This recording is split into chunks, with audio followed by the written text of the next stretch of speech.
नमस्कार दोस्तों, अस्सलाम आदाब। मैं हूं गिरीश और आप देख रहे हैं आपका अपना रेडियो बूस्ट। आज के सफ़र में हमारे साथ मौजूद हैं 2013 बैच के पीसीएस अधिकारी जो अपने कामकाज के आधार पर जाने जाते हैं और तुरंत फैसला करने में एक्सपर्ट हैं। दुर्गेश सिंह जी हमारे साथ बने हुए जो कि खुर्जा तहसील से एसडीएम पद पर तैनात हैं, दावेदार हैं। इनके सफ़र के बारे में आज जानते हैं और जानते हैं सर से कि क्या कुछ चुनौतियां रही थी उस दौरान की जब ये सफ़र स्टार्ट हुआ था। बहुत बहुत स्वागत सर। Thank you. मैं 2013 में सिलेक्ट हुआ था नायब तहसीलदार के पद पर जी। और मेरी सफ़र की शुरुआत हुई थी। मैं नायब तहसीलदार सदर था जनपद प्रयागराज में और जनपद प्रयागराज से ही मैंने शुरुआत की थी अपनी नौकरी की। जी। 2019 में मैं तहसीलदार के पद पर पदोन्नत हुआ था, तो मैं एक अहम जिम्मेदारी मैंने निभाई थी जेवर इंटरनेशनल एयरपोर्ट के प्रथम जो अधिग्रहण हुआ था उसमें, और लास्ट ईयर 2023 में ही मैं जिलाधिकारी के पद पर प्रमोट हुआ हूँ और वर्तमान में एसडीएम खुर्जा के पद पर तैनात। जी।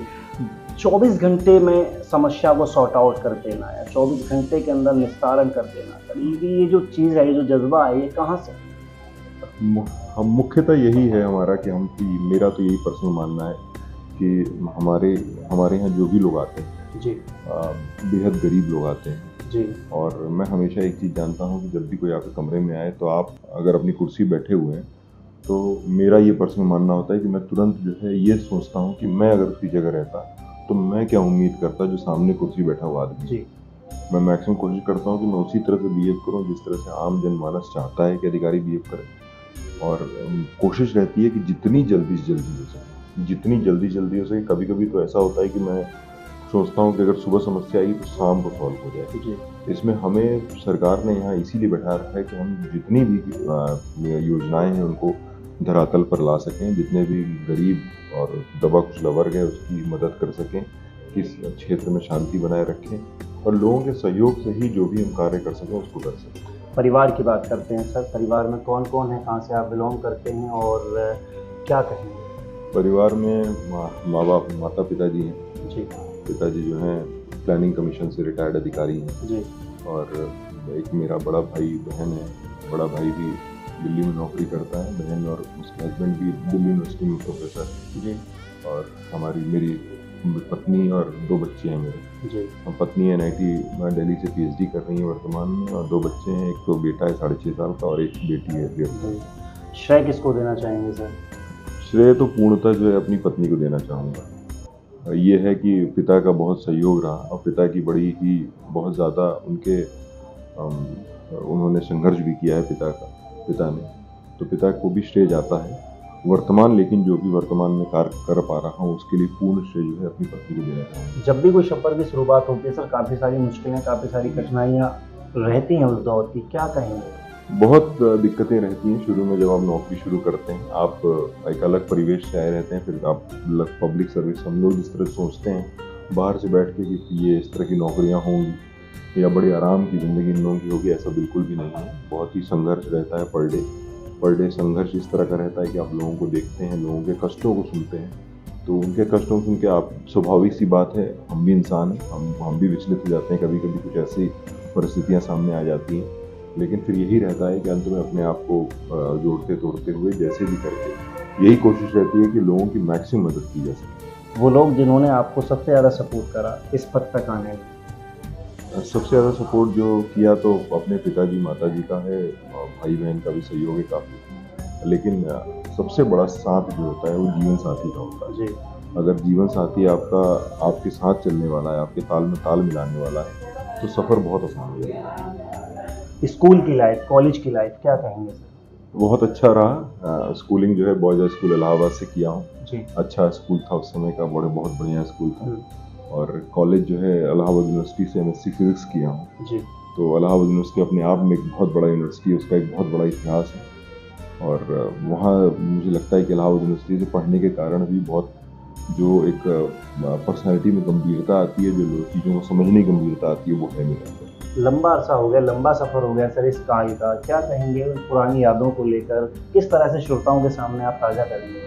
नहीं, अच्छी बात है। मैं तो आज में जीने में यकीन रखता हूँ। पुरानी यादें अच्छी हैं। मैं कभी कोई भी समय ऐसा नहीं होता है कि जब मैं उसको ख़राब समझूँ या कभी कभी बहुत जीवन में स्ट्रगल भी रहा है, लेकिन मैंने कभी हिम्मत नहीं हारी है जी। और मैं यही कहता हूँ लोगों को कि अगर आप आज के बारे में अच्छा सोचिए, आज अच्छे से रहिए, तो बेहतर है, कल आपका बिल्कुल बेहतर होगा।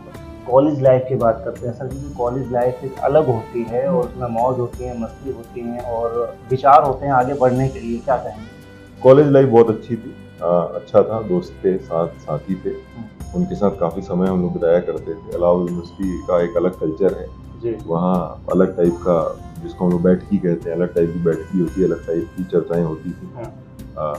अच्छा रहा कॉलेज लाइफ बहुत, और कॉलेज लाइफ में शायद बहुत कुछ सिखाया है, बहुत कुछ समझाया है, जो आज काफ़ी मदद कर रहा है। दोस्तों के साथ की खट्टी मीठी यादें उस दौरान की, जब स्कूल या कॉलेज में साथ रहे?